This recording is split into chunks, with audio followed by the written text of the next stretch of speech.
السلام علیکم ورحمۃ اللہ وبرکاتہ۔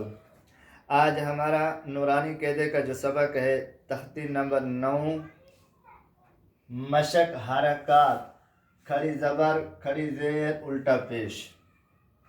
مشق سے مراد یہ ہے کہ جو پیچھے والی چیزیں ہم نے پڑھی ہے اس کی اس تختی میں ہم نے اس کو عملی طور پر فٹ کرنا ہے، اور اس تختی میں مد کے بتایا گیا ہے کہ مد کیا ہوتی ہے۔ مد کی 3 قسمیں ہوتی ہیں۔ علامہ جزری رحمۃ اللہ علیہ نے فرمایا ہے کہ مد کی 3 قسمیں ہیں: مد واجب، مد جائز، مد لازم۔ آج ہم جو آپ کو بتائیں گے وہ 2 قسم کی مد بتائیں گے، ایک بتائیں گے مد واجب اور دوسرا مد جائز۔ مد واجب کیا ہوتا ہے؟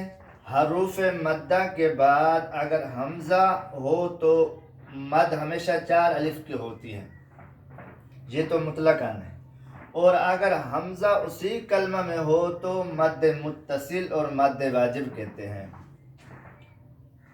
سب سے اوپر آپ کو بتایا گیا ہے کہ حروف مدہ کے بعد حمزہ ہو تو اس کو 4 الف کی مقدار لمبا کریں گے۔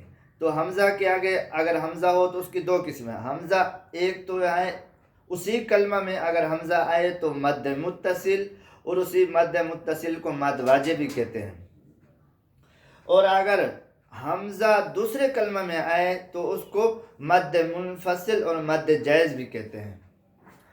مد متصل اور واجب، متصل سے مراد ملی ہوئی ہوگی، اگر ہم وقف کریں پھر بھی، اگر ہم وقف نہ کریں پھر بھی وہ مد ملی ہوئی ہوگی اس کلمے کے ساتھ۔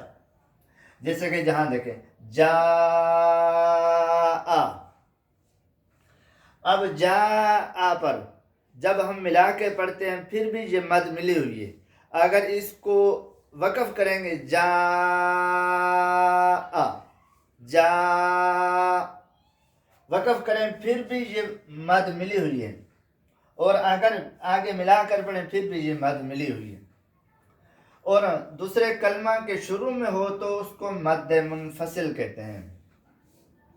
2 قسم ہو گئے مد کی، مد منفصل۔ دیکھیں اس کی مثال دیکھیں، اِنَّا انزلنا، اب یہاں دیکھیں اِنَّا اور کلمہ میں، آگے انزلنا دوسرے کلمہ میں، تو یہ ہے مد منفصل، اس کو کہتے ہیں مد جائز بھی۔ اس کا جائز سے مراد یہ ہے آپ یہاں اگر وقف کریں تو یہ علیحدہ، جب وقف کریں گے تو یہاں اس لفظ کے اوپر مد نہیں کریں گے، اِنَّا بس الف مدہ وہ آئے گا جو 1 الف کی مقدار اس کو لمبا کریں گے، لیکن جو 4 الف کی مقدار برابر ہے اس کو لمبا نہیں کریں، یعنی کہ اتنی مقدار ہم نے اس کو لمبا نہیں کرنا۔ کیوں؟ اگر اس کے اوپر وقف کریں گے، کیوں؟ اس مد کا تعلق آگے والے لفظ کے ساتھ ہے۔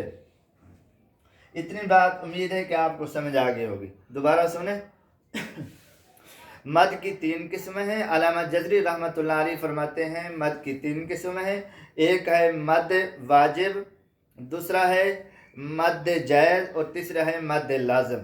مد واجب اور مد جائز میں نے آپ کو بتا دیا، اور مد لازم کل میں آپ کو بتاؤں گا، اور مد لازم کے آگے اور قسمیں ہیں وہ آگے تفصیل سے میں آپ کو بتاؤں گا۔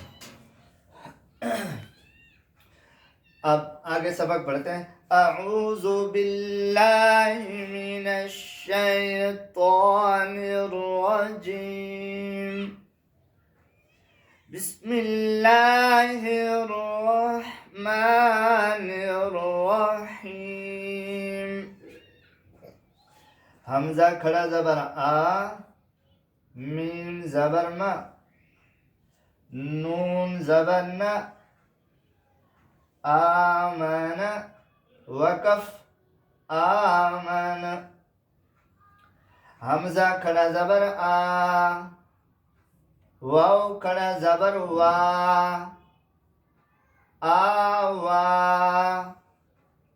وقف آوا۔ حمزہ کھڑا زبر آ،